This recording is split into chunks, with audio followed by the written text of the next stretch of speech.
I stepped onto the rain-soaked campus of Ridgewood University, my coat already damp from the relentless drizzle that had been falling all morning. The call had come in just after dawn.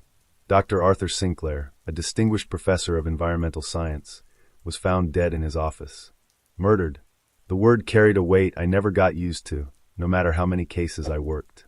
The scene was chaotic. Police tape fluttered in the wind, and a small crowd of students and faculty gathered in hushed clusters, their whispers carrying on the damp air. I flashed my badge and ducked under the tape, heading into Sinclair Hall, the building that bore the professor's name. It was a grand old structure, all stone and ivy, with an air of quiet dignity that now felt hollow. Inside, the crime scene was contained to Dr. Sinclair's office. A janitor had found him slumped over his desk, a thin line of blood trailing from a wound on the back of his head. The weapon was missing, but the blow had been clean and deliberate. This wasn't a random act of violence, it was personal. Detective Nathan Cole, I introduced myself to the officers on site. They filled me in on the basics, but the details were sparse. No sign of forced entry.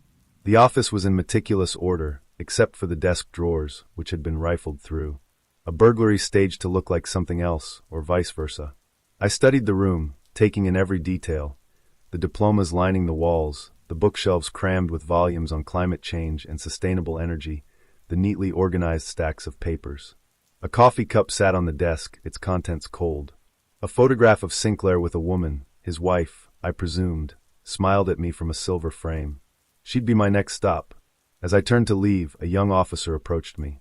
"Detective, we've got someone you might want to talk to." Graduate student. Said she was close to Dr. Sinclair. I nodded and followed him to the hallway, where a woman in her late 20s stood, arms crossed tightly over her chest. Her dark eyes were puffy, and her face was pale, save for the streaks of mascara running down her cheeks.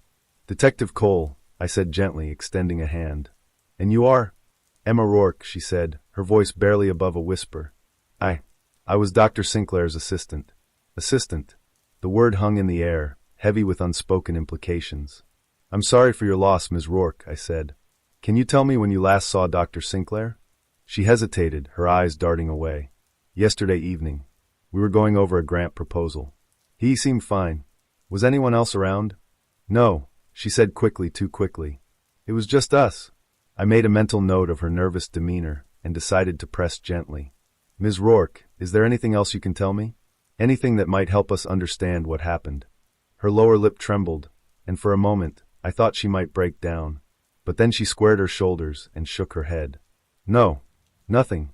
I let her go, but not before making a note to dig into her background.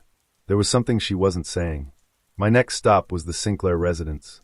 Lydia Sinclair opened the door, her face a mask of composure that cracked the moment she saw my badge.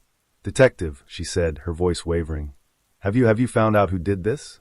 "Not yet, Mrs. Sinclair," I said. "I'm sorry for your loss. I'd like to ask you a few questions, if that's okay." She nodded and led me into a pristine living room that smelled faintly of lavender. Photos of the Sinclair family adorned the walls. A smiling couple on their wedding day, a boy and girl playing in the surf, a recent portrait of the whole family at what looked like a university gala. "Did your husband have any enemies?" I asked. Lydia's lips pressed into a thin line. Arthur was passionate. He didn't shy away from conflict, especially when it came to his work. But enemies? No, I don't think so. What about his colleagues? Anyone he had a falling out with recently? She hesitated, her hands twisting in her lap.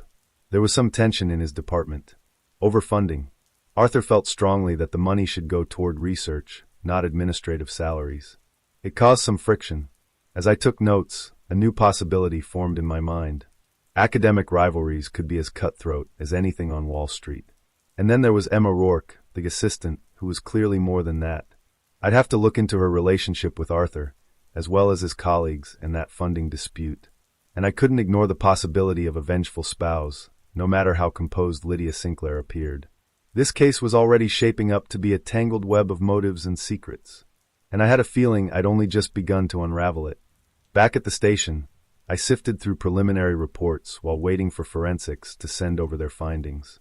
The autopsy would give me the exact time of death, but for now, I estimated it happened sometime between late last night and early this morning. The janitor's schedule placed the body discovery at 6:15 a.m. that left a window of opportunity wide enough to accommodate any number of suspects. Emma Rourke's behavior weighed on my mind. Her nervousness could have been grief or guilt. I pulled up her file. A quick background check showed she'd been a rising star in Sinclair's department, with publications under her belt and glowing recommendations. But it also revealed financial struggles, a hefty student loan debt, and a recent eviction notice. Motive? Possibly. Desperation made people do dangerous things. I made a note to request access to her communications, emails, texts, anything that might hint at her relationship with Sinclair. Then there was the funding dispute. Sinclair's principled stance on prioritizing research over salaries had probably ruffled feathers in the department. I flagged the faculty members for interviews, starting with the department chair. Academic politics could get dirty, especially when money was involved. At noon, a text buzzed on my phone. Forensics had results. Sinclair's office was surprisingly clean, too clean, they noted. The only fingerprints belonged to the professor himself, the janitor, and Emma Rourke. No weapon had been recovered, but traces of blood on the edge of Sinclair's desk suggested he'd been struck with something metallic. A paperweight, perhaps, or a small tool. Whatever it was, the killer had been careful, leaving little trace behind. I needed to follow up with Emma, but first, I wanted to get a sense of the broader picture. Ridgewood's faculty lounge seemed like a good place to start. Professors loved to talk, especially if they thought it gave them an edge over their colleagues. The lounge was buzzing when I arrived, the usual hum of academic gossip magnified by the tragedy. Conversations quieted as I entered, my presence like a stone dropped into still water.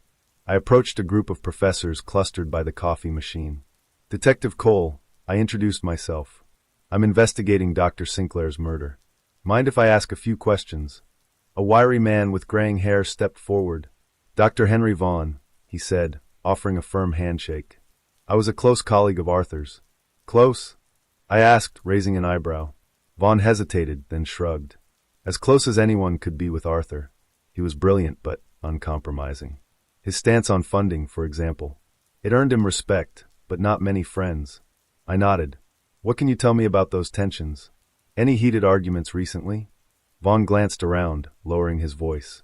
You didn't hear this from me, but Arthur and Dean Prescott had a blowout last week.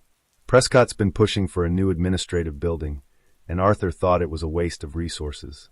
Things got ugly. Dean Prescott. That was a name worth pursuing. I thanked Vaughn and left the lounge, already planning my next steps. Prescott's office was in the administration building, a modern glass and steel monstrosity that stood in stark contrast to Sinclair Hall's ivy-covered grandeur. The dean greeted me with a practiced smile that didn't reach his eyes. Detective Cole, he said, gesturing for me to sit. I assume this is about Arthur. Terrible loss. It is, I replied.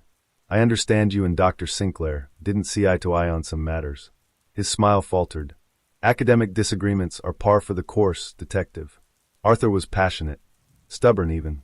But that's what made him so brilliant. And yet, those disagreements got heated? Prescott sighed, leaning back in his chair. Arthur accused me of prioritizing optics over substance. He didn't understand the complexities of running an institution like this. We had words, yes, but that's all they were. I studied him, noting the tension in his jaw, the way his hands gripped the edge of his desk. He was hiding something, but whether it was connected to Sinclair's murder remained to be seen. As I left Prescott's office, my phone buzzed again. It was a message from the tech team, a flagged email in Sinclair's account. The sender? Emma Rourke. Arthur, we need to talk. I can't do this anymore. The timestamp? 11:43 p.m. The night he was killed. The tangled web was tightening, and I had a feeling Emma Rourke was at its center. I arrived at Emma Rourke's apartment just as the sun began to dip below the horizon, casting the city in shades of amber and gray. Her building was one of those old brick walk-ups, the kind that seemed to groan under the weight of its own history. A fitting backdrop, I thought, for what was quickly becoming a story of ambition, betrayal, and secrets that refused to stay buried. Emma answered the door after a few knocks, her face pale and drawn. She looked like she hadn't slept in days. Detective, she said, her voice trembling slightly. I wasn't expecting you. I'd like to ask you a few more questions, Ms. Rourke, I said. May I come in? She hesitated but stepped aside, allowing me into a cramped but tidy apartment. A stack of research papers sat on the coffee table, alongside an untouched cup of tea. The air smelled faintly of lavender, like Lydia Sinclair's home. I took a seat and got straight to the point. Emma, I know about the email you sent Dr. Sinclair the night he was killed. I can't do this anymore. What couldn't you do? Her eyes widened, and for a moment, I thought she might faint. She sank onto the couch across from me, burying her face in her hands. I didn't mean for this to happen, she whispered. Didn't mean for what to happen? I pressed gently. She looked up, tears streaming down her face. We were involved. It started a few months ago. I know it was wrong, he was married, my professor, but I thought he cared about me. Then I found out he was stringing me along. I confronted him that night. He told me it was over. Her voice cracked, and she struggled to continue. I left his office angry. I didn't kill him, detective. I swear. I believed her, at least about not delivering the fatal blow. But there was more to her story. What time did you leave? I asked.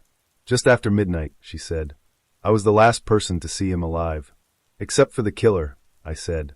Emma froze, her lips parting slightly. You think it was Lydia, don't you? Her question caught me off guard. Why would you say that?